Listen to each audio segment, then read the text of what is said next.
Hello. On behalf of Government of India and Ministry of Education, I welcome all the distinguished guests, participants, chair and the panelists of this session. The session is on innovation and entrepreneurship. I would first like to introduce all of you with our session members today. As our chair, we have Dr. Chintan Vaishnav. He is a socio-technologist and engineer who is trained to design and build large-scale systems that possess both human and technological complexities. Dr. Chandan Mishra is also a mission director to Atal Innovation Mission, and he is a PhD in technology management and policy from MIT, and his career spans for a big decade in which he has worked both with the rural societies and also in the incubation of technological hubs. Sir, we welcome you. As our panelists, we have Mr. Deep Kalra.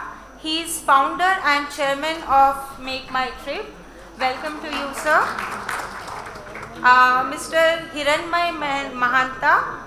He is the CEO of iHub at Gujarat. Welcome you, sir.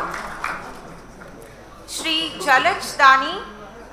He is the chairman of BOG of IIM Trichy. He is also the co-promoter of Asian Paints Limited, and he is also the chairman and board member of Adverb Technology Limited and Endure Air System. We welcome you, sir. And Professor Bharat Bhaskar, he is holding the position of Director IIM Ahmedabad. He is also a BTech from IIT Roorkee, and he has done his MS and PhD from Virginia Polytechnic Institution. Welcome to all of you, sir. All the distinguished participants are requested to kindly enjoy this session, and there is a small request from our behalf. Considering that we have a limited time span, we would request you to kindly keep the question and answer session that is going to happen after the discussion limited and brief. Thank you. And now I would request our JS UGC, Shri Deepak Vats sir, to kindly come to the podium and give the mementos as the felicitation to the chair and the participants. Dr. Deepak Vats.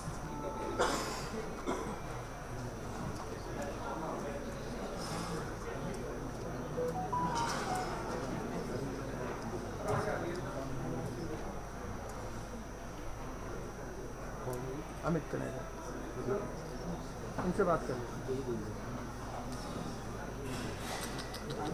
Thank you, sir. I would again request Dr. Deepak Vats sir to give the memento to the panelists.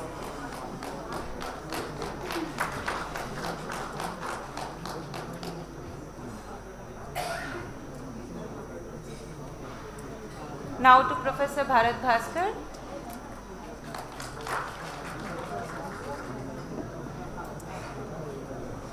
For Shri Jalaj Dani.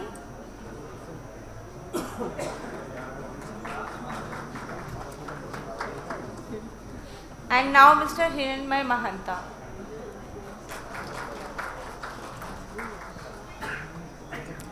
Thank you, sir. We thank you for extending the felicitation to the members.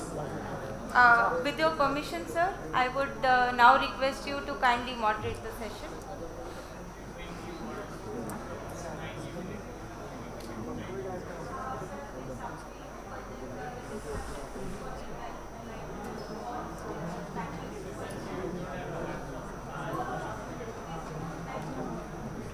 Well, a very, very good afternoon to all of you.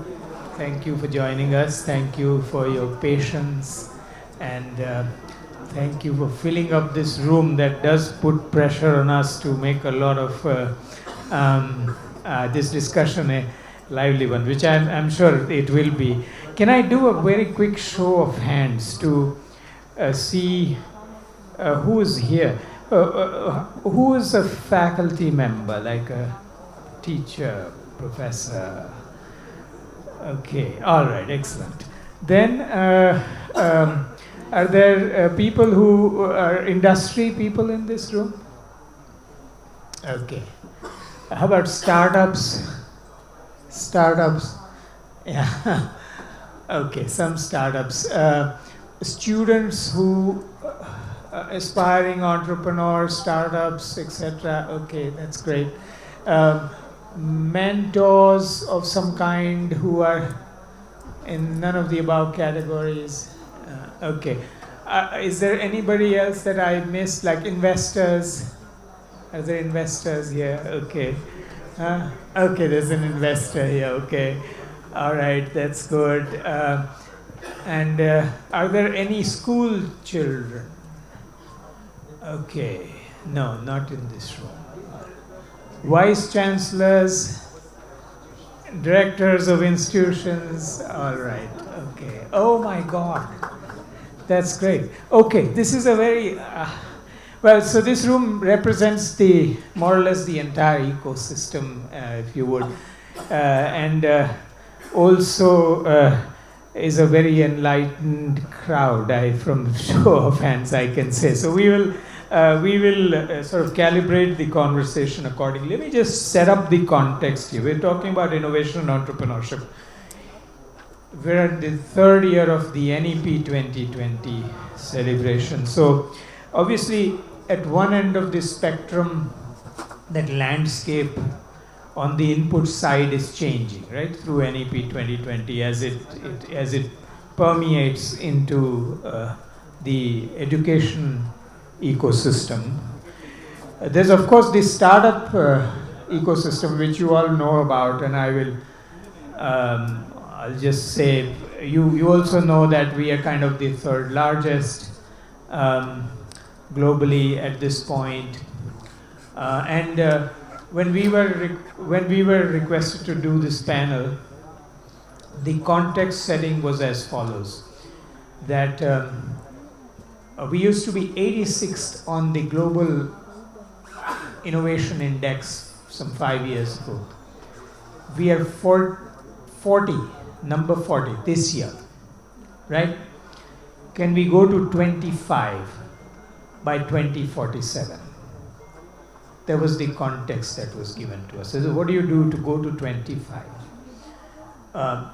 It was more granular than that. In that, can you go to 35 by 2030 and then 25 by 2047? So that's the challenge in front of us.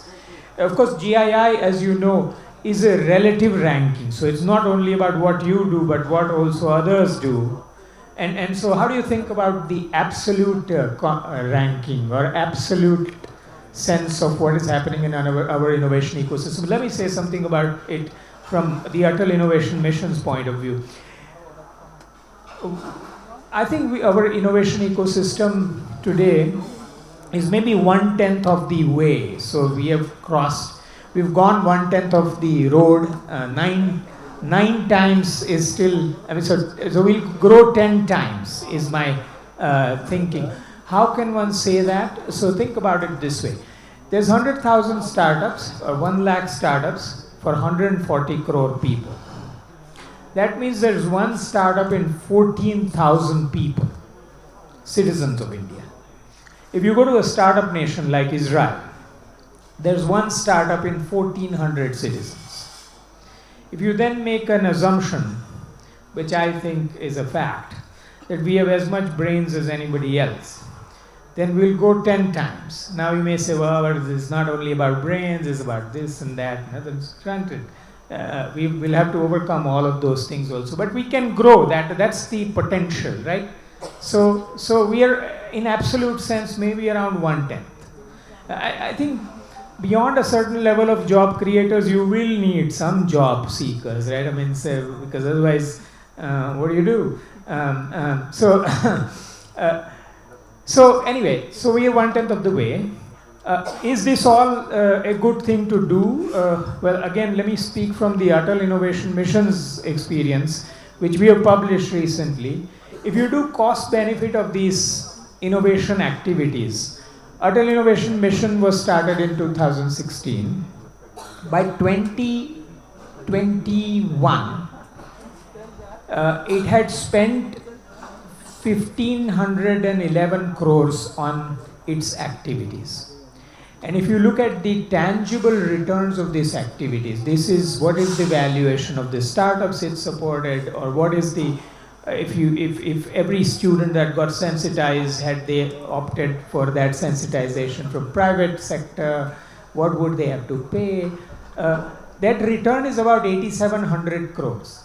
So tangibly, for every rupee we have invested in Atal Innovation Mission, there's a return of 5.5 rupees. Now, you divide that by social cost of capital, then for every rupee we have invested, the return is 17 rupees. So this is worth doing. So that's why I'm saying that. So in absolute sense, again, this is a good thing to do. Now, let's come to this year. I'll say a little bit about the government schemes, just because, so that everybody can be on the same page. And there's no chance I can be fully exhaustive about it. So please don't mind if your scheme didn't get named. But if you go to the youngest end of the age spectrum, there's the Atal Tinkering Labs, right? This is, there are 10,000 of them now. These are maker spaces. These are the only spaces in schools where problem comes before a solution comes. These are the spaces where people can turn their idea into an artifact. So that's one end of the spectrum. There's the Inspire Manak Awards, which is a very large exercise in its own right at school levels. Then you come to college levels, there are all the incubators. There's the IICs from AICTE, etc. So there's a bunch of institution building going on there. At the industry level, there are beginning to be accelerators, more work to be done there. But even at national level, there are these challenges that get run, particularly in the area where there is some market failure, there's a challenge that's run so that startups can address those problems, etc. Finally, there's the Startup India for registering startups. There's the Controller General of Patent and patent trademarks and designs and so on. So anyway, the ecosystem is kind of coming along, is why I say I'm naming these programs. One other very important thing that's happening this year, which is important from the startup ecosystem's perspective, is the G20. For the first time in the history of G20, there is a group dedicated to startup called Startup 20, right? Startups have always been a part of the B20, the Business 20, which talks about large corporations. But this time, startups have their own group, which means that they have produced a communique that they will hand to the leaders of the world when the G20 Leaders Summit happens in September. So it's in the evolution of the policy, it is a major kind of milestone. And I will bring all of these people in. But let me end by saying, what is Startup 20 saying this year? So in Startup 20, there was one very interesting revelation. When we started, I happened to chair Startup 20. So when we started Startup 20 in Hyderabad, in the inception meeting, we had asked every country to do a little elevator pitch on their state of their innovation ecosystem. It was really striking how far along we have come. That is one. In fact, it may have been a bit intimidating for some countries that these guys have so much going on at this moment, you know. So that for us, obviously, it was a good sort of realization. But this group, over time, over the last 6 months, came together, about 800 plus people from 22 plus countries, and put out this policy communique, which can be summarized as follows. First of all, they've asked the world leaders to put annually $1 trillion towards the startup ecosystem, which is 2.5 to 3 times what we do today. So to agree to ask the leaders to do that is a major step, right? They have then said, we should create and adopt global frameworks which will allow us to understand each other. So for instance, Startup 20 itself put out a definitional framework, it put out a governance framework, it said that startups, unless they embrace self-governance, this sector is not going to grow. So that is another thing. They said that we'll have to create channels for startups to access money, market, talent across these economies. We put out a way of best practices in creating inclusive ecosystems. We put out a framework to identify startups of global interest and ways to scale them. And finally, we have put out a call that we want to create a global network of incubators that can promote startups, that can identify startups of global interest, collect them collectively, mentor them contextually, and scale them internationally. So lots of work got done in 6 months. Now, in that context, let us just get going. And what I'd like to do is, I'd like each of our panelists, who are doing very diverse set of things, to first talk about what is their brush with the innovation and entrepreneurship ecosystem. This is a Siksha Samagam, so we'll start with the Gurujan, and we'll start with Professor Bhaskar. Welcome to you, sir.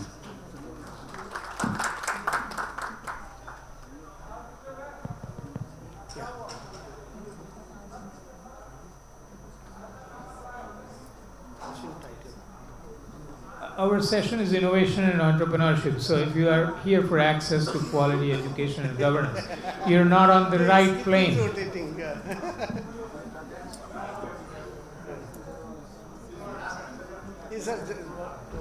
All right. All right. Thank you, Chintan. You have already talked about various government initiatives which are in place.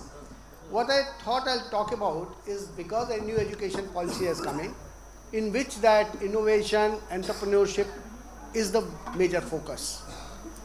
We need to look at historically what we have done, what others have done, and how our new education policy can play a role in integrating the best of what has been learned, our lessons which have been learned from the past. If you look at our initial policy of education, it compartmentalized the education being pure education. Even in various universities, you go and ask somebody, what is your core job? Everybody will say, creation of knowledge, dissemination of knowledge, and acquiring more knowledge, and we are only about that.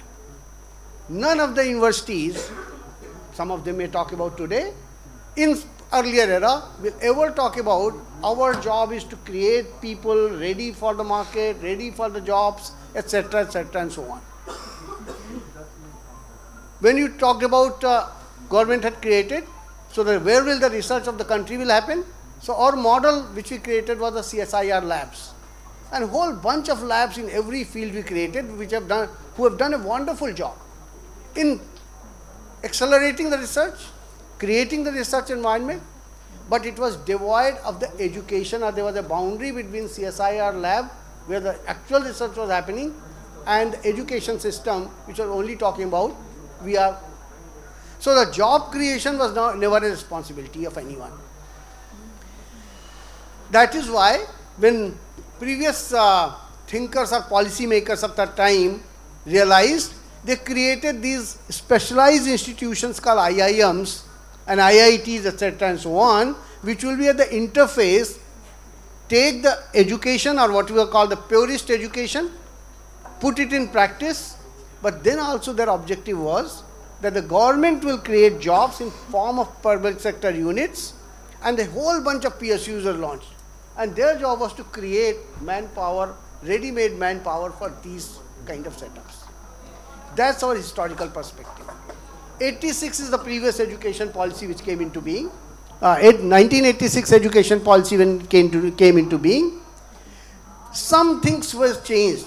Tinkering of it that happened, and they began to believe that there should be a better partnership between the research, CSIR labs and universities, And they said, let's create a partnership, a PhD student working at a university, so affiliates with the university, but does the job in a CSIR lab. And because of that, synergy will get created. That created its own level of synergy, etc. and so on. But the true meaning or realization of potential of people did not happen because of that policy.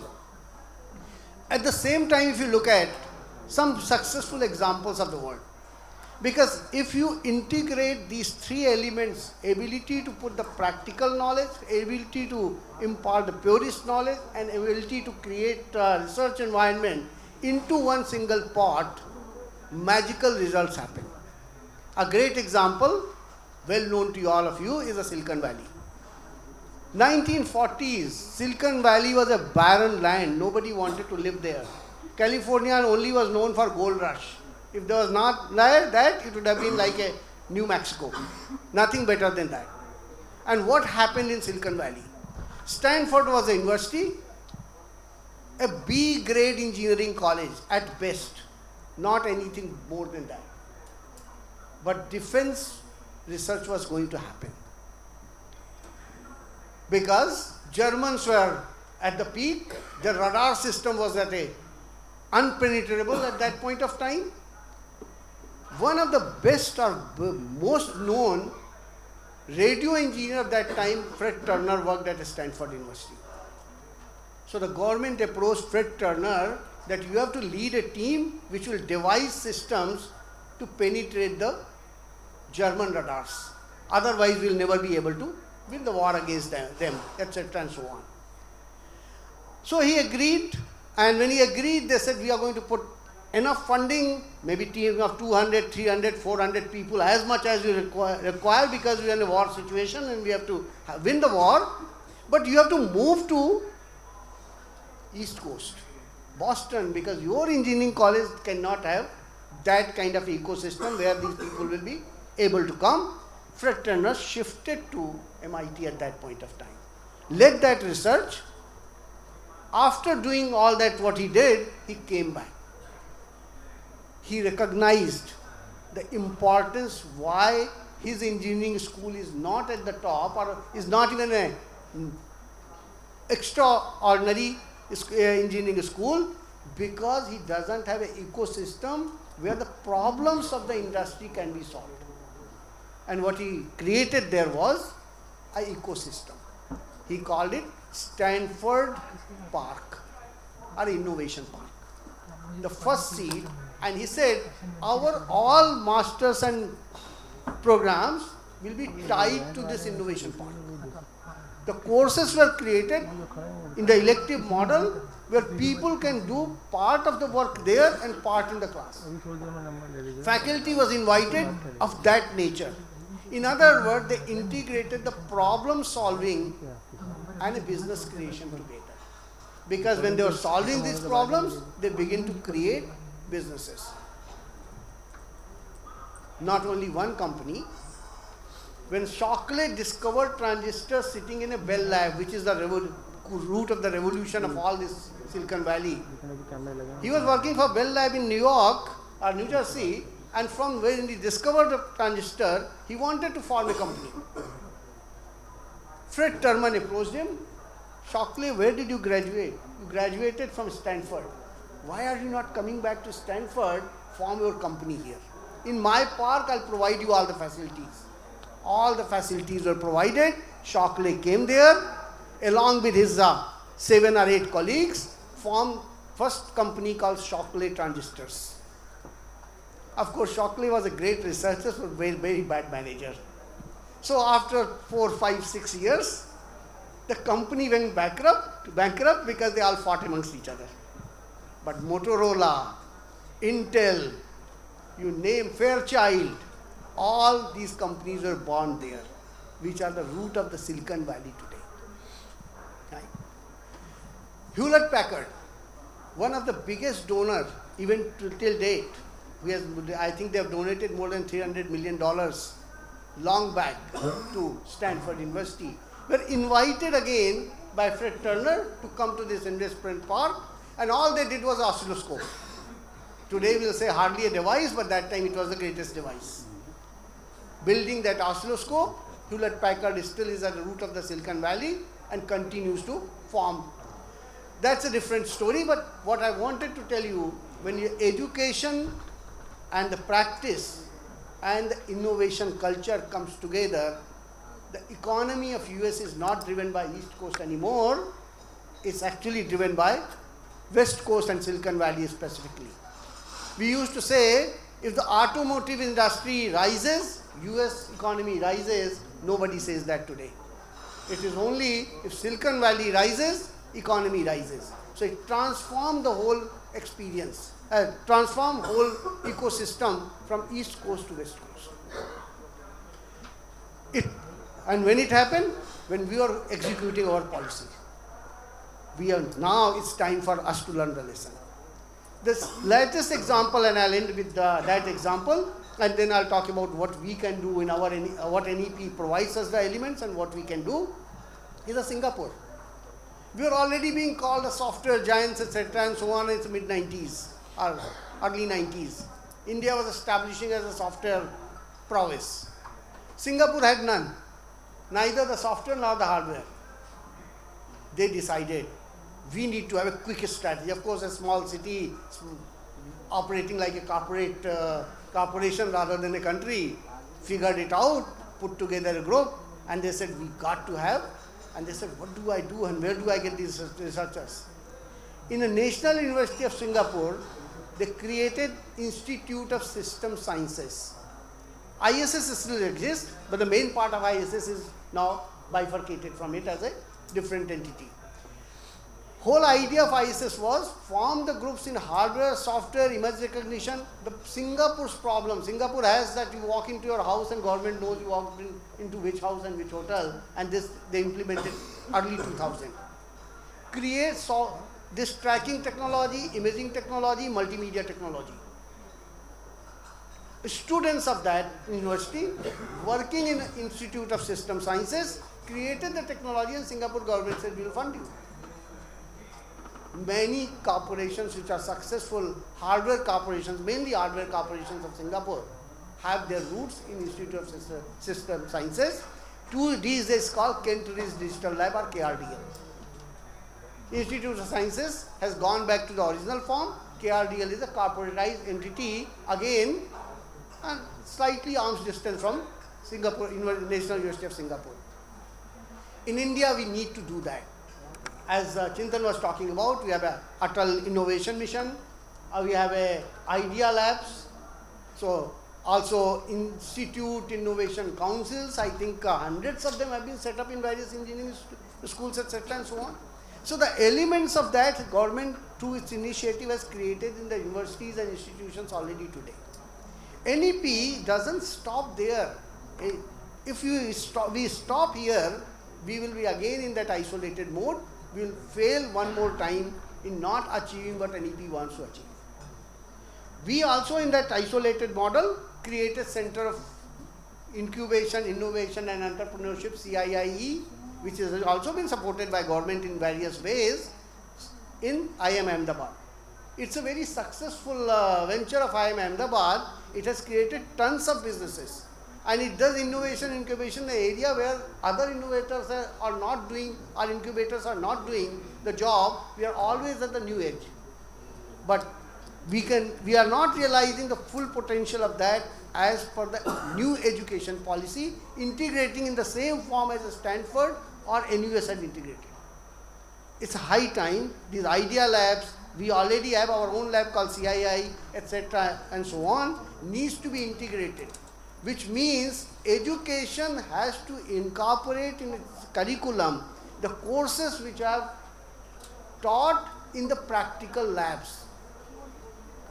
We are considering under the new education policy the programs of that nature, where rather than doing MBA program with various courses, electives, case studies and internship in the organization of a traditional model, can we do, or we are thinking of doing, a programs of that nature where you come as a student, we'll give you a basic courses, you pursue like a PhD thesis, your idea thesis, And that idea thesis will be executed by your experimentations, and your experimentation will be evaluated. That means a different model of evaluation altogether. Right? We also need to change our mindset, because as a teacher we always say, where you score grade A, grade B, between that. So success of that needs to be evaluated. We also have to do some work. But as a university vice chancellors, you all have already gotten your idea labs.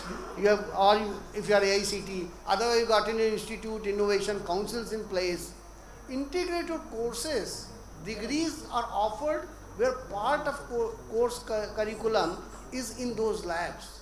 If that happens, automatically the ecosystem which is there will begin to create fruitful corporations, startups, etc. And that culture, I'm not saying all of them will create a Silicon Valley, but we'll create tiny valleys of our own surrounding our universities. That will be a great achievement. And that is where the real potential of NEP lies, because it allows us to do that. Thank you. Thank you so much for that call to transformation and the freedom that exists in the new environment of NEP. Let's go to Deep and go to the other end of the spectrum in some ways to hear about what has been your journey and brush with the innovation entrepreneurship work. Sure. First, I want to just digest everything that Professor Bhaskar said. There's a reason why he's director of IIM Ahmedabad, and I'm very proud to be from that institute. Thank you, sir. Really, really lots of learning in that little bit, and I think India has obviously many challenges. I think the founding stones are in place, foundation stones, but to link them together and really, as you said, Chintan, to take off, where if you have to achieve 10x of what we have achieved, although that Israel example you said actually meant 100x, but then you pared it down to 10x. That's the differential today, but right. So my brush with entrepreneurship, and I'll keep that part brief, but really the taking away. After my MBA in '92 from IIM Ahmedabad, it was called a diploma then, PG DM. I actually worked for 3 different jobs, 8 in private sector for 8 years. I didn't harbor any hopes of being an entrepreneur then, but then various things happened. And for me, one of those various factors that happened was the internet. So in '99, I was with GE Capital in India, and I was seeing the internet just taking off all around us. Those of you who are more of my age or older will know that. The younger people may not relate to that. And it was really, despite dial-up modems, slow speeds, everything, it was clearly a force, for me at least, that one had never seen before. And I truly believe this can change the way we do literally everything and every business. And I did try to convince my various couple of bosses at GE, including Pramod Bhasin, who's now a dear friend. And to his credit, he gave us $1 million. He set up a team which became a Friday or a Saturday project, which was geindia.com. But after a few months, it became very clear to me that this is not going to cut it. For a simple reason, the bread and butter for GE Capital came from another place, right? We had a core business which gave us a lot of money, and this was something which we were still kind of flirting with. It seemed to me then, and now I can say it with a lot of confidence, if anyone does a startup, it's binary. You're either all in or you're not. So there are a lot of people who today tell me, young entrepreneurs I meet, they say, I'm hedging, I'm going to continue with my job, but I'll also do this. And I typically tell them that ain't going to work. Very, very unlikely that will work, because starting something from zero is actually the most difficult thing, and that is why the laws of inertia are there. Laws of inertia means that actually to move something, a lot of force.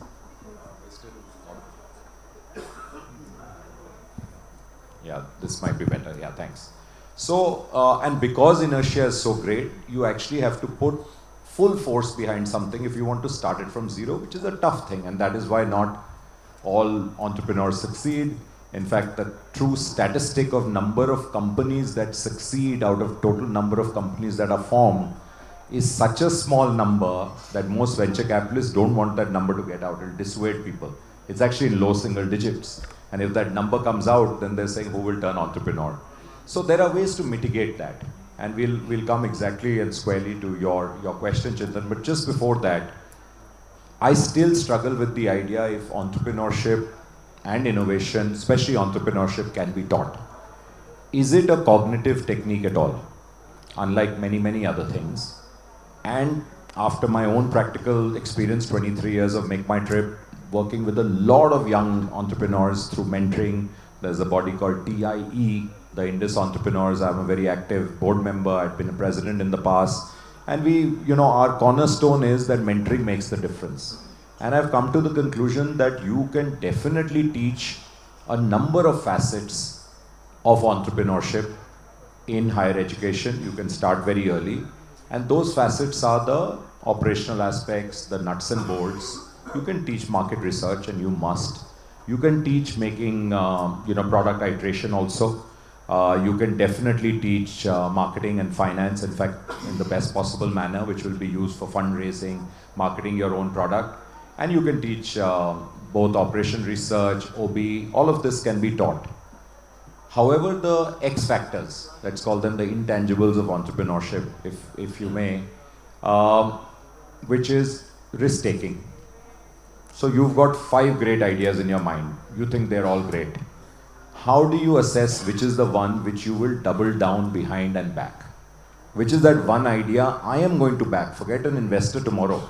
I can't be doing all 5 or 3, or even if I have 2 ideas. And I genuinely had 2 ideas way back. I had online stockbroking and online travel way back in 2000, and I was very confused which one to do then. My training was more through banking, etc., of online stockbroking. Heart was in online travel. Various reasons I picked this. But what gives you the conviction which one to choose?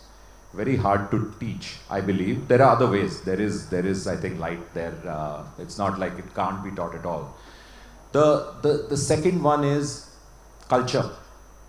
Can culture be taught by OB experts? Maybe, maybe not. Especially the entrepreneurial mindset and the entrepreneurial culture, which means let's be risk-taking. Let's not worry if we fail, because only if we fail a few times will we succeed. So therefore, failure is okay. Big issue in India, where failure is meant to be seen as a stigma. Things are changing now. But typically we would hide. Our parents would hide, if the kid failed, you would cover up. So it's ingrained in our system, it's not okay to fail. If you're an entrepreneur, you've definitely failed. If I was to ask Jalaj, many ventures, many things he had done at Asian Paints now, I'm sure some didn't work. If everything worked, then, that's unbelievable. Everyone fails. Most recently, even a company like Facebook, which is now Meta, Mark Zuckerberg, he's pretty much admitted that, putting so much money behind the metaverse was a failure. And the moment he's done that and unwinded and cut costs, etc., the company stock is back again. So it's okay to fail, but the method of starting that experiment, going through that experiment, that should be the right one. And the learnings from failure are always more than the learnings from success. That has to be taught. The ability to withstand maybe down cycles. So I think the most undervalued quality of an entrepreneur is resilience. People say brilliance, innovativeness, all of that stuff, ability to attract money, they're all important. But resilience, I think, is not given its due. Because there is no entrepreneurial journey, again, which hasn't seen almost shutdown moments. We saw many in our early years. First 5 years, 4 years, we could have shut down any time. We had so little money, business wasn't happening, etc. But if we didn't hang in there, we wouldn't be around to enjoy the success. So I think, how do you teach resilience? So these kind of X factors are non-cognitive. However, I think mentoring and learning by osmosis is the answer. And that is the role, Chintan, that private sector, startups, mature startups have to play, where they are spending more time. You can't stipulate these things. It's got to come from within. And it's definitely a give back. And one should, whether it's TIE, we used to, at NASSCOM, I see Ashang sitting here. We had set up, that was my charter, to set up the Internet Working Group. And the whole idea was to help younger startups, because it's a network effect and all boats will rise. So we have worked together, with Atal Tinkering Labs and through your leadership. So I think we have to create an ecosystem where initially it seems like a win-win, and it could be around mature startups giving internships. Institutes will turn out people who are very keen to turn entrepreneurs. they are ready with the cognitive skills. There is a gap right now. The gap is the X factors. Get them into companies which are little few years ahead, already steady, mature. Let them do internships which are not short. Maybe it's a 3-month, maybe it's a 6-month. And why it's win-win? I'll tell you, it's win-win. Obviously for the youngster, it's a win. It's a win for the college or the institute. It's a win for the company, because the kind of passion you get and the kind of work you get out of people who come as interns is tremendous if you give them the right project. I've seen it. Also, you get to see someone 100 times better than an interview. Many people can ace interviews, and after you've hired them, after a few months, you're scratching your head and saying, what have we done? I can tell you it happens with us all the time. But when you've seen an intern, it's very clear at the end of 2-3 months, and 6 months it's a surety. Is it a yes or a no? And it's a fitment. It's not that the kid is not good. It's you're not right for the organization is not right for you. You can guide them. You would be better in a larger company. You would be better in an even smaller company, etc. Or you will find someone who will be with you for the long run. So I think we have to build that as part of that internship model. I think Professor Bhaskar was also saying that it does happen in the West. You have a lot of experience there, sir. We can probably pick some of these learnings from whether it's Stanford or any of the institutes who have helped entrepreneurship sprout up where there was none. And lastly, I'd like to just talk about the pressing need for us to actually have entrepreneurship, not in large cities like where we are sitting today, to go beyond the top 4, 5, dare I say even 10 cities, really get into tier 2, tier 3, tier 4. Because if we don't, then our pressure on resources in urban cities continues, people keep moving, and the trickle down doesn't happen in parts where it should happen, because that's the kind of country we are. We are not a country which is driven by 5 cities or 10 cities. We are actually thousands of smaller towns. Many of us were born in smaller places. We could have moved. No one really likes moving. You move either for education or for better livelihood. Otherwise, why would you want to leave your home? And very often the quality of life is better there, whether it's from a pollution perspective or from various other perspectives. So how can we actually ensure that that entrepreneurial talent is harnessed, and sitting where you are, you can tap into the network, typically using technology today, network of suppliers, network of buyers. Every business needs both, sitting where you are. And that, I think, for our country would be our force multiplier if we are able to do that. So I don't think we should take a unidimensional stat on, okay, we have moved 10x. No, have we actually gone into tier 2, 3 and 4? Then we really succeed, and we will see that, I think, the network effect take over then. So I'll stop here. Thanks. So as an engineer, I'd like to say that what I used to think of as a scalar, you have turned it into a vector. So that's great. Well, I think one thought that had not occurred to me before comes to mind as you described the X factors. But first of all, I think Professor Bhaskar and you have already put across a daunting agenda in front of all of us as to how we're going to get this right, what all we'll have to do. But about the X factors, one thought that occurred to me, there are many teachers in this room, that I think when you have a linear relationship of I teach X and I get Y, those are easy to teach. But a lot of the X factors are emergent behaviors of many things, which is the environment teaching, as opposed to any one teacher being able to, or one class being able to teach, which is interesting. So let's keep going. We'll go to Jalaj. Jalaj wears several hats, fascinatingly. You saw in this document that he is the chair of the board of governors of IIM Trichy, but he also has been a part of large businesses like Asian Paints, and he also has a successful roaring startup. So can you share your experiences and advice and expectations on innovation and entrepreneurship? Thanks, Chintan and Shreya, for this opportunity. This is a big topic, innovation and entrepreneurship. And I'm seeing, as the hands went up a little earlier, about how many of you are from academia and higher learning, and roles like that. And I think two stalwarts have already spoken before me. Now, when the words innovation and entrepreneurship come to mind, and just now we also heard how one may not necessarily lead to the other as far as the inputs provided and the changes in behavior and success thereafter. Uh, when I think of innovation and entrepreneurship, and keeping in mind the reason we are all here, which is the Rashtriya Shiksha Niti 2020, and I think we want to make sure that some of the things are already captured there, or we evolve as we implement this Niti.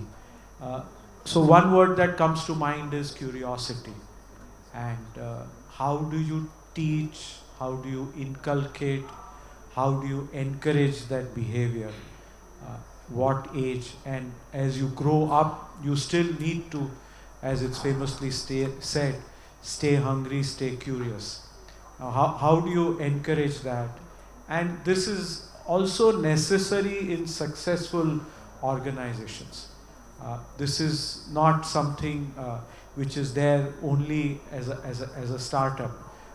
I think a small trader also in a small place or even in the urban context has to do that every day.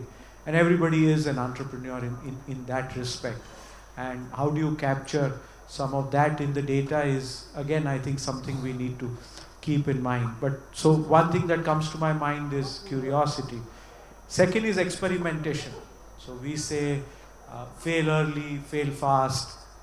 But how do you encourage that? How do you make sure that people pick up from where they are and then they move ahead as far as these things are concerned? Because again, it's difficult to put them in textbooks, and at the same time, even if it's in the textbooks or in the classroom, how do you ensure that it actually thrives? Third is risk-taking, which again we have all heard and we have seen. Most of the successful organizations over decades have been built by taking inordinate risk. And I always say that entrepreneur never sees risk. Entrepreneur always sees opportunity. But then the successful entrepreneur converts that opportunity into something which creates eternal value by minimizing risk, by executing it much better, because that's what the journey of entrepreneurship is all about. So again, how do you go about making sure that that is encouraged? And that's where incubation, that's where partnership between public and private organizations. I'm an investor in a startup by a professor from IIT Kanpur in the drone space, and I'm heartened to see as far as our schools of higher learning are concerned, how much these things are encouraged and how much more of these can be encouraged, because certain things that can be done on a campus cannot regretfully be done in a private enterprise, because by design private enterprises are slightly short-term in nature, and if they are not short-term in nature, then they are so successful that they don't have time to invest in some of these things. And that's where a medium to long-term patient capital that is required actually sometimes comes from campuses, and we need to encourage that. I think the whole innovation and entrepreneurship thrives in collaboration. And if you see how interdepartmental learning across schools of excellence is something that is encouraged, I think needs to be done within successful organizations also to encourage that. So how do we produce leaders? How do we produce managers who become leaders in even successful organizations, who can collaborate, who can give and contribute to the team? Because only looking for the greater good, whether it's the organization, whether it's the national good, but that spirit of partnership and collaboration, again with vendors, because a lot of innovation happens with people in your ecosystem, somebody who's doing work with you, somebody to whom you are providing a service or a product. And that again needs to be encouraged. And that can only happen if there is an environment of providing that kind of recognition to the person who's collaborating. Also having intellectual property framework in place by which people feel safe and secure to collaborate. Because otherwise what happens again is people hold back, they hoard information and collaboration doesn't happen. And some of the successful examples that we have heard, legal system works very well. The enforcement of the legal system as far as intellectual property is concerned is quite evolved. That's another enabling thing that we need to put in place. And then most important, I believe, is perseverance or persistence. How do you not give up? You have a certain belief, you have a certain idea, sometimes it's ahead of the time, sometimes you need to improve the customer proposition, sometimes you need to cut costs, you need to collaborate very differently, whatever it is, but you have to hang in there. Sometimes you are out of capital also. You have lots of challenges. Entrepreneurs face lots of challenges as far as regulatory environment is concerned. How do you teach students what the regulatory environment is all about? Because that's something, again, as I go around and see some of these things, I think there's a lot more that needs to be done. Now, going to what NEP is all about, I think the emphasis on vernacular that is there, that is laid out, I think is very powerful. Because I think it's a great equalizer what we are hearing, because innovation can come from anywhere. The robotics company that we have, it's a 7-year-old startup, and I just want to spend a minute on it. These were a set of people who left Asian Paints, though they use robotics technology in Asian Paints, but realized that it can be incubated and done better outside. Now, you have an engineering background, you have worked in a successful business organization that has honed those business skills, you step out and then it gets incubated by patient capital from Asian Paints, and then it scales up over a period of time, and it's become a globally competitive robotics company with 2 factories. But I just want to come back to the same people who are now in their 40s. Need to go back and learn what technology is all about. What they learned in their engineering colleges is not relevant today. So continually they are investing in education, in self-development, what you say, learning for life. This again becomes a great opportunity for academic institutes to bring people back to their campus. They can contribute to the research, they can contribute to teaching, but at the same time they will learn many concepts which they can apply back in the industry. And this going back and forth between industry and academia, if it can be done very easily, well, I personally believe, and I have seen examples, as I told you with the robotics thing. I think the other thing that happens is many children are not privileged to have access to higher education. So whether it's going and getting a diploma, whether it's ITI, I think they need to be encouraged to learn and study further, which again NEP provides, but it needs to be implemented. So I think as corporates we need to go in and encourage them to finish their graduation or even pursue their masters. Because if they do that, they will again upgrade their knowledge, they will upgrade their skills, and that will again lead to a lot more innovation, and they will become more successful entrepreneurs. So these are some of the things that I would share with you. Thank you. Thank you. So let's go to Hiranmay. Many of you know him as somebody who has poured in a huge amount of energy into building the ecosystem, in particular in Gujarat. Hiranmay, can you share your work with us, especially from the perspective of integrating a number of pieces to create a road for a young person to become an entrepreneur? Yeah, thank you. You rightly told the journey of, we famously call it a journey of mind to market, is not that easy. Sometimes it looks very seductive, that being a successful entrepreneur. But the processes and the loopholes between these two milestones, I call as mind to market, is very, very unique and very challenging. And a lot of stakeholders play a very vital role.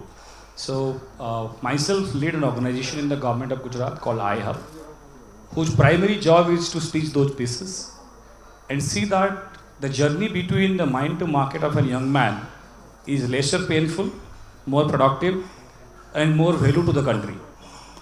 And how do we do that?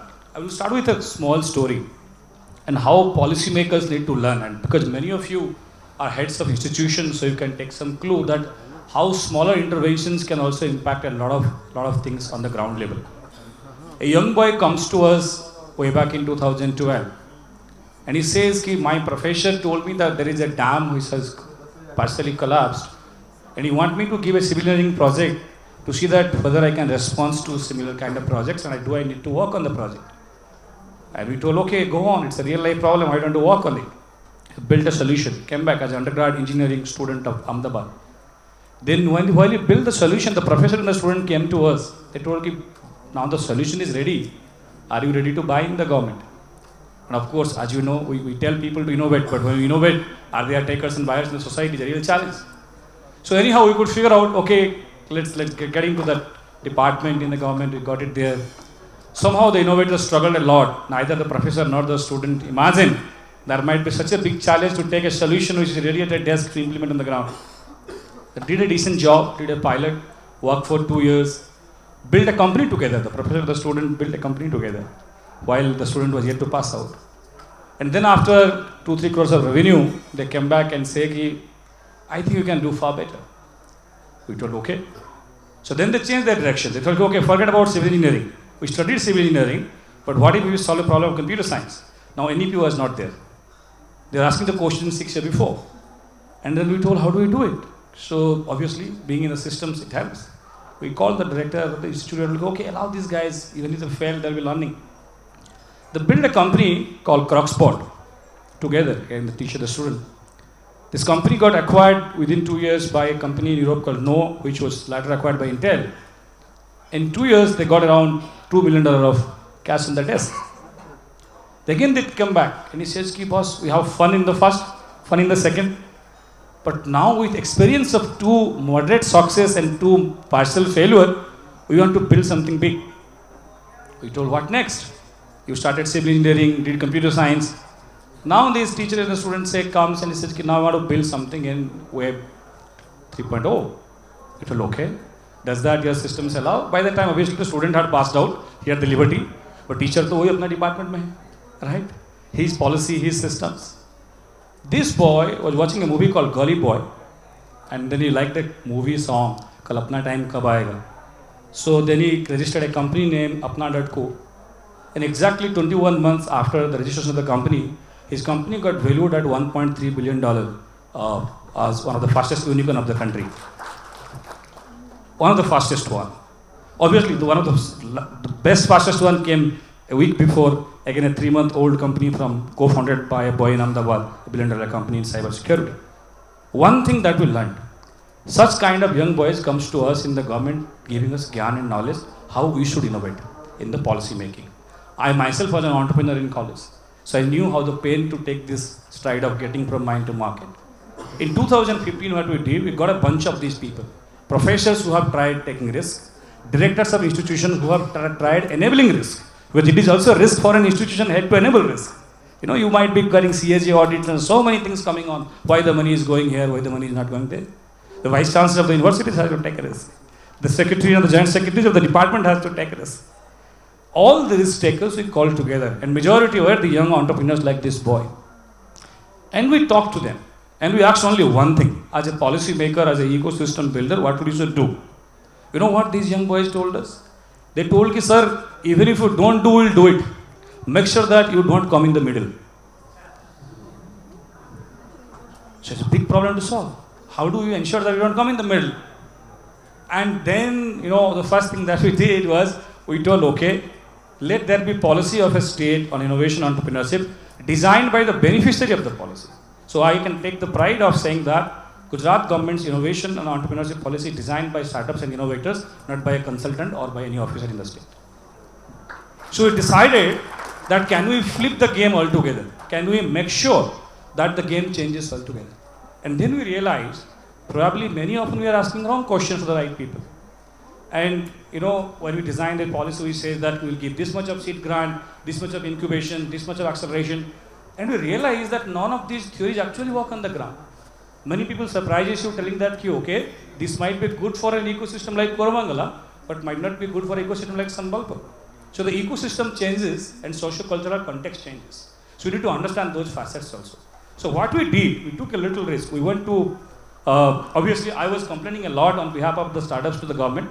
So the government did an innovation. They put me in a task of running an organization to solve this problem. So that's how I came in the picture. And then we decided but together that we should solve this problem collectively. And then what we did, we went to government, we asked them, can you give us some money? Then they asked us for what? We told them, look, if there is a market traction, private sector will put money, like Asangji is here. There might be many investors who will be putting money behind good, successful ideas. What if we don't get resources when the ideas are in the brain, like Sir mentioned, right? You get 5 ideas, 10 ideas. The real critical point for an ecosystem is how many ideas you can save in the Bhrun Hatya phase of idea to proof of concept. Can you ensure that the mortality rate are reduced? That means private sector is not going to put money in the idea to proof of concept journey. Public system need to come in pictures. So we went to government, we asked you, okay, can you give us 200 crore of money so that we can help 2,000 young people to test their ideas? Then obviously, many of you might have worked in public system. The finance people comes to you and he says, ki, "Acha, 200 crore ka karoge kya, niklega kya, aur jawab kya doge?" We had no idea what to do. But then, very innovative, Honorable Chief Minister told, ki, okay, convince Finance Minister, he told, okay, get him here. And let us mention, out of 200 crore, 150 crore could be the cost of failure and experiential learning. Out of 200 crore of money that government gave us to build the ecosystem, it was mentioned that maybe 150 crore, we can never find out where the empirical proof of what the money is going, but this is for the cost of experimentation of building an ecosystem in the state. And that was an aha moment for policymakers, that way probably bureaucrats, politicians can also think about designing innovation ecosystems. And we did an amazing job. What we did, we invited all people in the state who have ideas to come forward, and obviously mentors are the real points. So we went to TIE. We went to local industry bodies. Every of you, whichever city you are, you might have a small or large industry body nearby, right? So we called these people together. We told you, okay, money problem is solved now because taxpayer money is there in the desk. But apart from money, there are 2 aims important. One is market and third is mentor. Where do we get the mentors? So TIE came in picture, local industry bodies came in pictures. Who had some experience of doing things came in picture. The mentors problem got solved. Now obviously market. This is what I tell Dr. Chintan many often. When you go to buy something, for example, if take any state in this country, none of our GDP, none of our budgets are less than 1 lakh crores. But if you look at what fraction of that money we put behind buying from our innovators and startups, less than single-digit %.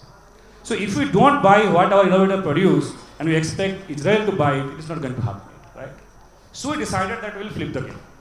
So what we thought, how do we make sure, again complying to GFR, complying to financial protocols, how do we make sure that we move from the L1 method of buying things to I1 method of buying things? What I mean by L1 method, L1 is lowest price. I1 is highest innovation. Now there is no framework in the world which teaches you how to buy innovators' products in a method of I1. How do you define it, the financial protocols and systems? So what I think exactly I'm trying to say is when you design an innovation ecosystem, you actually innovate from bottom to top to bottom, and quite sinusoidally. And each of these steps are very, very important. It can't happen that the head of a ministry cannot think innovatively and people are thinking innovative on the ground, right? So it has to happen both ways. So one very, very interesting thing happened. So we supported in the process of connecting mentors, market, and all these things. I'll tell you how it happened. So we were discussing this idea, how do we make sure that whatever these innovators produce in Gujarat, how do we buy it? So one of the PSU MD came to us. He told me, okay, let me take the risk. What will happen max to max? I may go to suspension for a couple of quarters and then I'll give a reason for it. But let's do it for the innovators. You know what the policy that we designed? Suppose IIT Bhubaneswar or anybody has an innovation in the lab or anywhere in the desk. Up to 20 lakhs rupees of piloting in a field anywhere or a prototyping testing, government can give a direct order up to 20 lakhs rupees without asking where this thing comes from. So a large chunk of innovation get access to pilots, access to testing. And if your innovation testing is done satisfactorily, supported by any university in the state, then up to 1 crore with a limited tender of similar innovations, we can give them an order. So that means now these innovators can have an easy market access of $1 million before they turn a 1,000-day runway. This is we call, if you can make sure that an innovator can acquire a domestic market of $1 million before the 1,000 day of the enterprise, there is a possibility that it will not die because it has tested the water on the ground. So what we did is we innovated in the market creation, we innovated in the process of mentorship. I will tell you how I did the innovation in the mentorship. We have 25 big chambers in the state, industry bodies. We talked to the presidents of the industry bodies and told, okay, we don't need any money. What we need is every month 50 leading industry persons are sitting for chai, coffee and discussing what's happening in the channel. What is the duration of the meeting? It's happening around 90 minutes, like this what we're doing. We requested them, can you give us 30 minutes extra? And they told, what are we going to do? We told, we will send you 5 young entrepreneurs of that region, tier 2, tier 3, tier 4 locations, with the respective mentors of the respective universities. Your job is to see that whether they are solving the right problem. Can you connect them to right industry? Can you connect them to right supply chain? And if possible, if you have deep pocket and vitamin M, give some Lakshmi. And can you believe? I was told by the president of Gujarat Chamber, in a span of 12 months, they made 113 entrepreneurs by spending just 30 minutes, and 91 of them get local angel funding. This is what is in possibility of connecting the dots by not looking at those $30 billion FDI coming to a startup ecosystem, but we can trigger the local capital marrying local innovations in local minds. We experimented that for the last couple of years. We have decent amount of experience of failure also. Many often the stories are not heartening, but there are experiences. This is what 150 crore goes around, experience of failure. But now the question is, how do we integrate that? How do we do it across the colleges, across the university? And then we experimented this thing for 5 years. If I say you the statistics, if you ask me the numbers again in the government, we supported 7,000 young innovators. 1,700 of them built companies before they graduated by getting a convocation degree in the land of Gujarat. And cumulatively, the revenue of these companies went around 4,300 crores. I'm not concerned about the money that they created, but the confidence that they infused with their parents, with their society, with their housing colony, with their neighbors, that entrepreneurship is not a chance, it can also be choice. When you have everything else in a young age, is a very important factor to celebrate. And what we did to do that is also innovative. I will end up saying that. Honorable Chief Minister told us, what if me being the head of the state spends half a day with all your startups every 2 months? We told it will be an aha moment. How do we do that? He told you, okay, those startups who are suffering the most in terms of not able to access my different departments, different systems, get them first. Only the Honorable Chief Minister and these startups, nobody in between. And of course, we sent the list to all departments. They should know that young people of the states who are solving problems are meeting the highest authority. And you know what? Every single entrepreneur with the age of 24, 25 used to get an adequate audience. And next day, a note used to be sent to the respective ministry saying that, can you help these doors to open to get this thing going? And we are doing it every 2 months. And the best innovation is when the head of the state does that, of course, head of all the cabinet colleagues does that.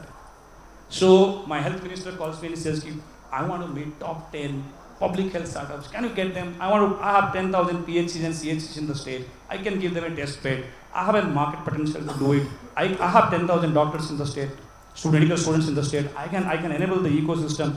And that's a great connectivity happening around.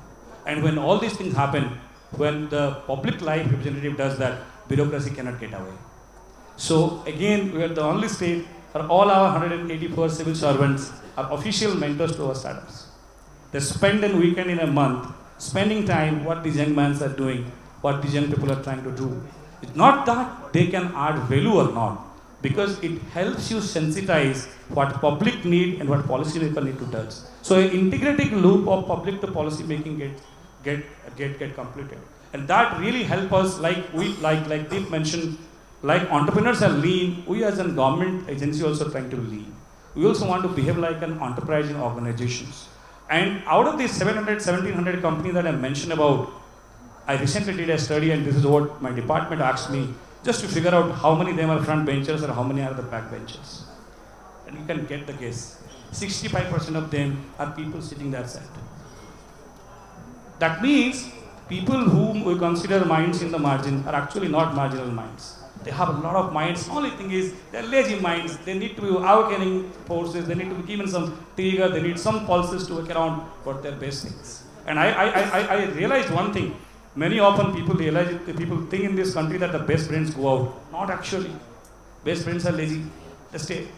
Only thing is you need to understand how can you leverage them. How can you create an ecosystem to integrate and leverage it out. And that we did. And that's what we did is we introduced something called Innovation and Entrepreneurship Gold Medals across 109 universities in the state. That means if a topper of IIM Sambalpur is getting a gold medal and a boy of that batch is creating a 2 million rupee of revenue and 4 jobs before they graduate, the boy deserves a medal also. So in every single university of our state, 109 university we have specialized medals for entrepreneurs passing out from that batch. Just to make a point that you may succeed either in exam or also you can succeed in life by doing something on the ground. And when all these things happen, a lot of cultural changes happen. And recently we did another experiment which really was a good success. Every convocation, your visitor or your chief guest spends the time to inspire you, give you degrees. We made a protocol, every batch before the chief guest and the governor and the visitor give out the degrees, we spend 45 minutes to meet the graduating batch entrepreneurs first.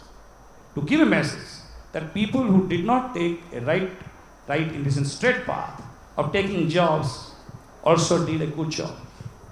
And after interacting the people who created jobs, they go away with flying color to give degree certificates to people who are going to get jobs. So it is very important that how do we celebrate both these things. So connecting all the pieces has taken a lot of time, a lot of energies, a lot of efforts, but yes, it has been a 10 years of experimentation, learning. Looking at the success of what we did, this time government asked us and we thought we will get 20% hike of budgets. But we were surprised. Sometimes people whom you go to plead or surprises you. Rather than 100 crore, this time we got 500 crores. And the government thought, if these young boys could do wonder, can we have an ambitious goal of at least aspiring 1% of graduates of the state? We have 15 lakhs youth graduating from our universities. Can we aspire 1% graduate of our state to become job creator rather than job seeker? Thank you. All right, well, that's the word that comes to mind here when looking at these four people is, it's less about entrepreneurship, but more about entrepreneurialism, which can exist in almost any walk of life, as you can see. We have 20 more minutes left for our 90-minute cutoff. I want to leave the last 10 minutes for you to ask questions, because that's what I was directed to do. I'd leave more if they allow me. Given the charter of this panel, I do want to ask one question, which actually started with what Professor Bhaskar said early on, that this story of Turner going to MIT from Stanford was a story of, in some ways, sort of rethinking structure of his own college, in some ways rethinking their environment. We have created all these dots across academia, industries, schools, government, etc. What are your thoughts on how do we make this a seamless, interconnected ecosystem? What will we have to do internal to our academic institutions or industries or startups? What we will have to do between these different entities.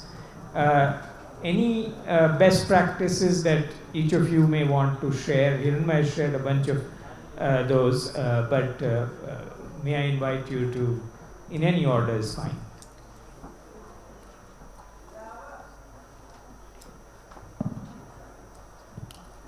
I think Hiran already talked about how the ecosystem can be created, integrated, and partial integration has happened, but it's not happened from the university side, it's been from the It's working. So it's he's working from the other side. Actually, that's a good picture, but it will be more effective if it's driven. Of course, that ecosystem is required from the university side. You look at the again same examples. Many times, even in our institutions, people do their PhD or masters or graduate theses.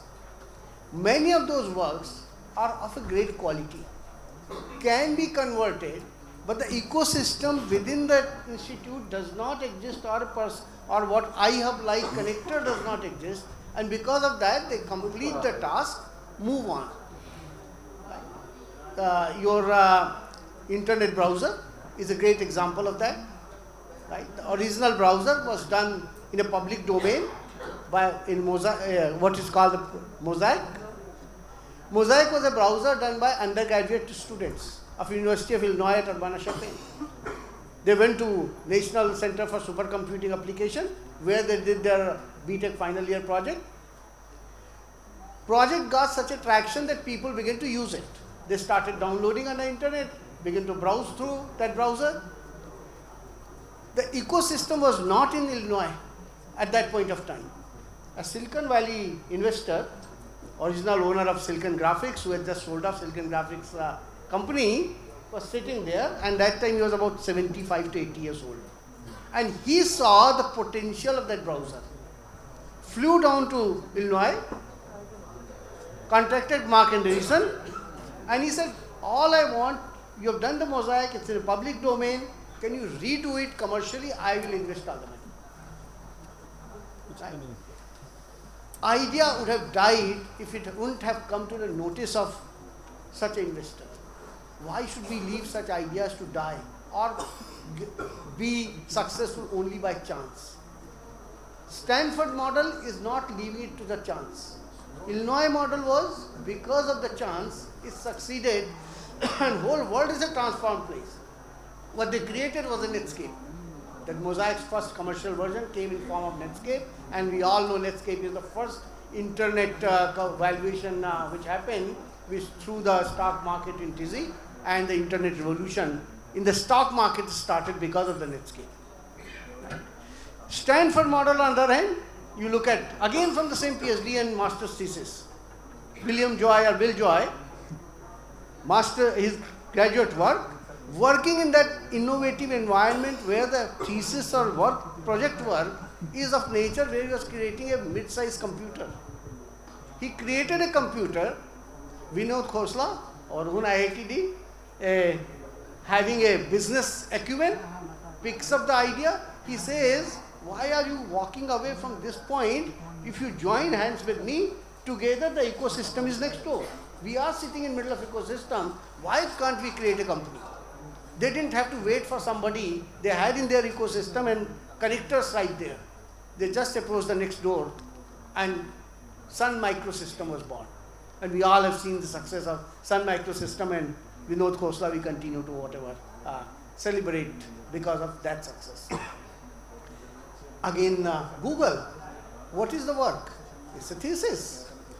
He was doing a page rank algorithm, how recommendations can come, which entry should come at the top. He did a wonderful algorithm called page rank algorithm. Ecosystem surrounding him told, don't walk away from here, build this search engine, we are investing right here in you, and Google was born. And I can go on citing again more and more examples. So we need to have iHub-like system, but connected to universities, but universities giving opportunities to create these kind of projects which are marketable or cutting edge in nature. So it has to be a two-way approach. One hand is moving, other hand also has to move in order for us to succeed.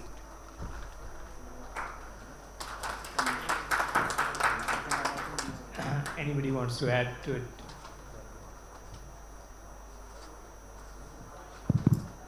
I think this CSR provision that is there today as percentage of profits, very little of that actually goes in research at institutes of higher learning. I understand there are a lot of restrictions that have been put on monitoring and evaluation and all. But actually a lot of corporate money can go to institutes of higher learning for creating professorships, labs and things like that. I think will bring these two sort of standalone entities today. Because we need to figure out more ways to connect as far as both are good, academia and industry. But how do we encourage? And I think when that happens, fall out of that, many more startups and many more things will happen. So that's one thing that comes to my mind. Second, I think was discussed earlier also, which is free exchange of people between industry and academia. So whether it's professors of practice, mentorship kind of things on one side, but even internship of students. I think the whole NEP is about taking longer if you want to complete your academic journey but doing things on the way. I think that will allow the students to experience a lot of things, contribute in many ways, maybe go back to academia after that or branch out and flourish on their own, whatever works for them. But still today, it's very difficult for a 16-year-old onwards, 15-year-old onwards. In most cultures, it's very easy to get exposed to many things. And it comes down to not having the access. And there are many successful enterprises around the country now, whether it's IT-enabled services or manufacturing locations. But they don't really engage with the community as far as these kinds of opportunities and internship and all is concerned. That's also encouraged. I think it will make many more opportunities to work together. So one point I'll just make, which Professor Vaskar made, and this is, so one of my intent of coming here, because I got to know a lot of leaders of universities are coming. Honestly speaking, the real decisiveness of the decision makers are going to be very important. Like Professor mentioned about Frederick Tauman's story of building Stanford game, it took 20 years for him to build the ecosystems. This is a problem in our country that many of you think your Tommy will get over in 3 years or 5 years as a vice chancellor or director. What you will do, what's for you to have a long-term approach. But honestly speaking, in short-term approach, ecosystem building is not going to happen. So it might happen that you will put the brick, somebody might take credit, but it's okay. And if you are okay to build a long-term ecosystem of doing things on ground, I mean, the secretary who allowed us to experiment, it's now chief secretary, and obviously by the time the product comes in, he has moved into a different role. But the sharing of success and pleasure is very important. So if you go cynical, thinking that 3 साल में जो होगा वही करेंगे, I think it's not going to work out that way. It's a 20-year game of building ecosystem. Second, like Professor mentioned, projects and thesis are a gold mine. Recently, we did an experiment, sir. All our PSUs, MDs, they respectfully sat with their engineers and gave us problem statements, each which if an innovator solved, they themselves can write a 100 crore check in the state. So that means there is a market next door, there is a mentor next door, and there is a problem to be solved. Now, how academia responds to it, how academia create an ecosystem to solve that problem is going to be important. And lastly, one very important thing is, we believe that technology is everything. Actually, technology means to an end. What probably we must teach in the NEP framework to our youth is, can you use the bricks and mortars of technology plugs to be a real problem solver? And I think that's what NEP focuses. The real skill is being problem solver. And if you insert that ability of solving problems, the problem could be administration, problem could be technology, problem could be public policy making. But how do we imbibe that is going to be decided by the leaders of those universities, and they need to spend time in terms of innovating in their policies, platform, processes and programs, and of course pedagogy. Thank you. Excellent. I so tempted to ask so much more of you all, but before I turn to Q&A, I can't resist asking this one question of Deep and Jalaj, who are both representing startups here. So you know, the Startup 20 experience told us very clearly that everybody who came, all countries, they, it was very clear to them that India is coming, you know. There's no two ways about it.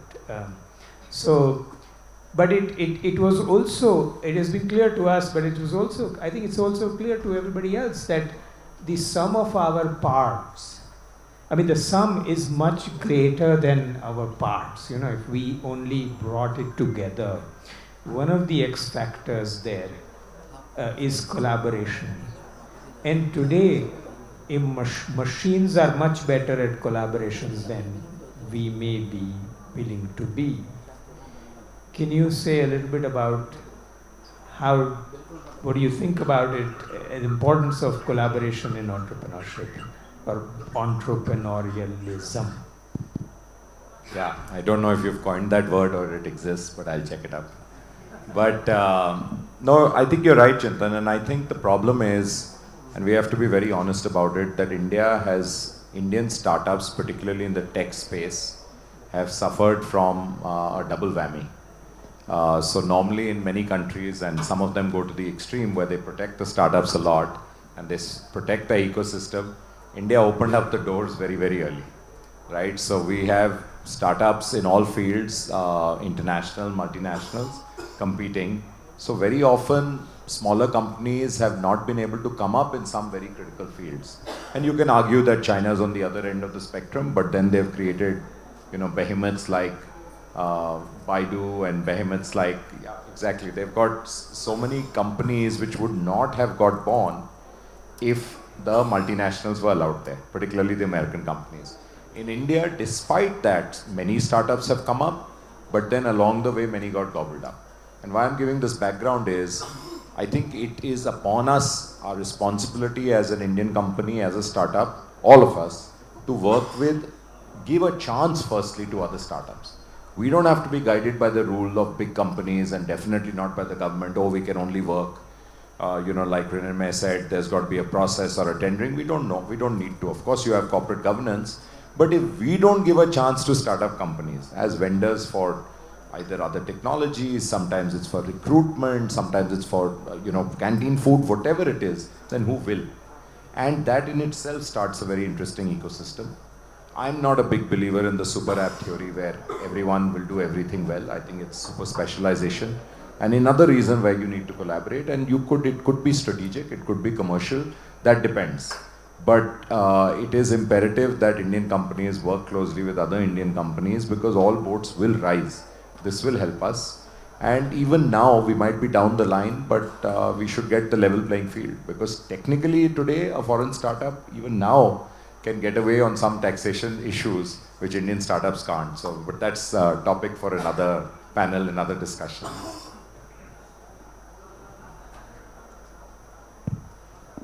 No, I would just say that as you look at the value chain, there can be lots of opportunities to collaborate. So I spent some time on the SCALE initiative, which is where all the PLI schemes are getting announced one by one. Consolidation of parts or vendors or ensuring that there is enough load to make these things in India is something that has still not happened as much as it should. So there is always a temptation, and this is across each industry that I have examined, to get parts from some other part of the world because it's slightly cheaper versus saying, let's work together as 3-4 of us who are large players or are going to become large players over a period of time and invest in a vendor here or a technology or a mold or a equipment, whatever is required here. Your turnaround times would be much faster, you'll have to keep less inventory, and you will not have the vagaries of foreign exchange and things like that. But it just doesn't happen as much as it should. And a lot of time is actually spent on saying that we can make this in India, for India, and make in India, then assemble, add value, and take it to the world. So I think there is still some more distance to travel as far as these things are concerned. I think the GST reform helps as far as these things are concerned. I think startups by design are a lot more compliant and are built in a new era which is very transparent, and they don't see some of these as competitive advantages by going around other means. And that's why if it comes together much more transparently, because all data is available also, and if some secure environment can be created where people can be encouraged to collaborate, it's definitely easier to do that with people in your own geography than some other part of the world. Great, thank you so much. We have, let's see, it looks like we have time for one question. I will give it to a woman. We don't have a woman on the tape, at the dais. Why don't we go to you? No, that's you. Yeah. So good afternoon, and this was something which I was really looking forward to ask both of you. I represent a young businesses school. We have opened up 2 Section 8 companies, because I've always felt that one of the fundamental difference between a Western business school and an Indian business school was presence of entrepreneurship. But is there any, of course there are no quick fixes, but is there any guidance from veterans like you as to how do we take it forward? We can have Section 8 companies, we can talk of canteen startups, we can talk of everything else, but how do we give youth this confidence that, come on, go. Don't look for EMIs for your education loan, go and take a jump.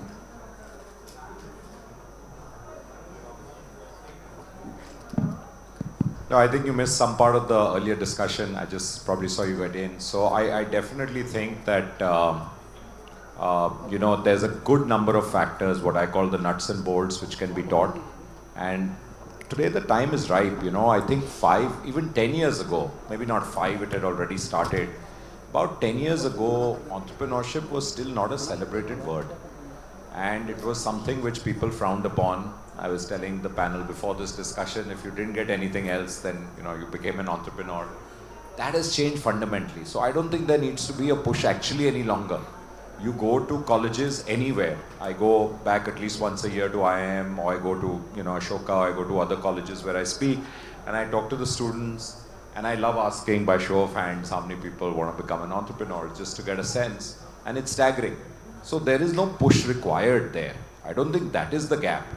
The gap is the teaching of the non-cognitive factors, what I spoke about, and that role definitely is with the private sector, particularly with, I think, not so old startups. So startups of yesteryear, mature companies, etc., they can play a very big role there. Even large companies definitely can.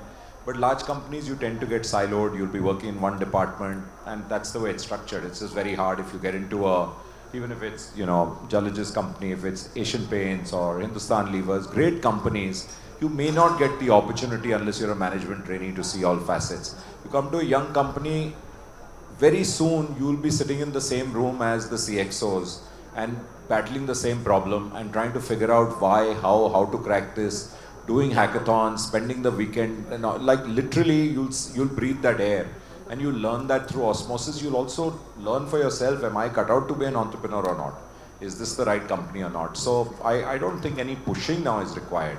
I think we have to just think about with our policy, within the policy, how can we complete this? And Jalaj pointed out rightfully that we can now, there is scope in the new policy to spend more time, and I think their industry interaction is a must. And mentorship, I'm a big believer. If I'm in town, I meet at least one mentee a day. And this is not linked to any other this thing. Like that is one slot is reserved. I have now, I think, a little bit more time to do that, and it's by far, almost on every day, it is the high point of my work day.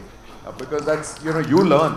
You're talking to someone in their 20s, giving them bright ideas. I mean, it's amazing. You reinvigorate yourself. It's definitely more exciting than doing a review in office.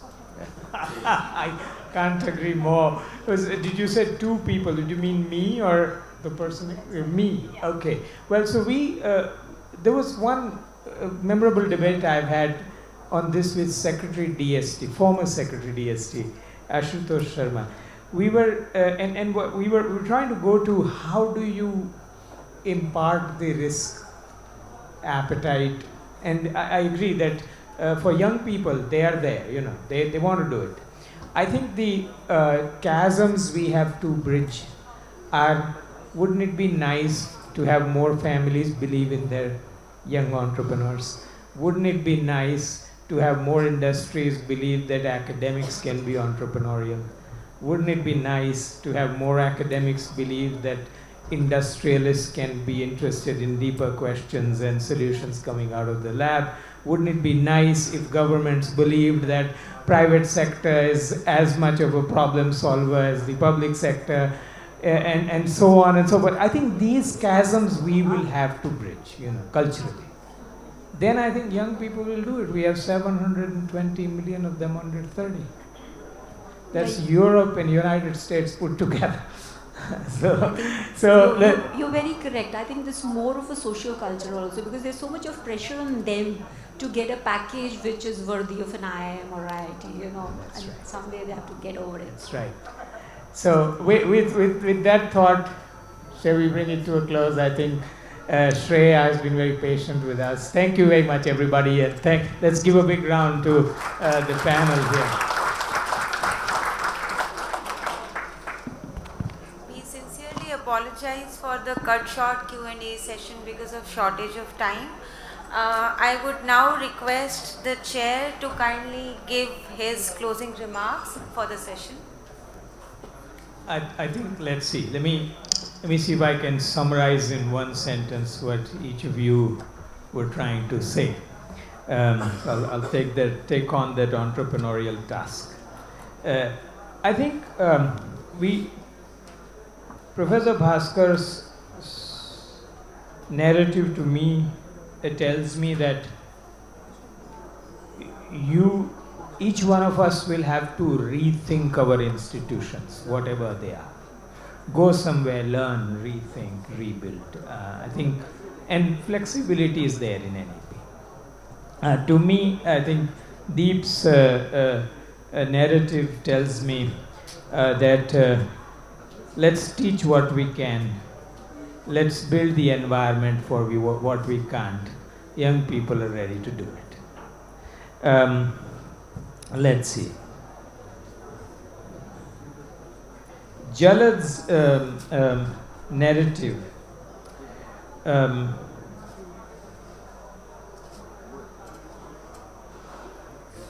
tells me that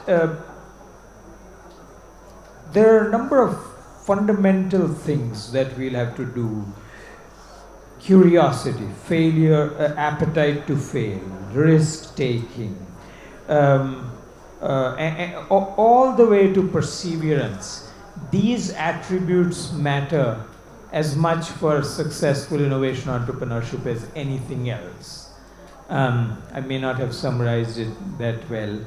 And Hiranmay's narrative tells me that entrepreneurship policies should be for entrepreneurs, by entrepreneurs, bottom up as much as top down. So, and I think we can do it. That's my one bit. So let's do it. Thank you very much. Thank you, sir. We thank the chair and the panelists to share such valuable ideas with us. We also thank our participants to be so patient, and it's an enlightened crowd. I am again very apologetic. The question answer session could not go through as we decided earlier. Thank you all for joining us, and I hope all of you enjoyed. Thank you so much.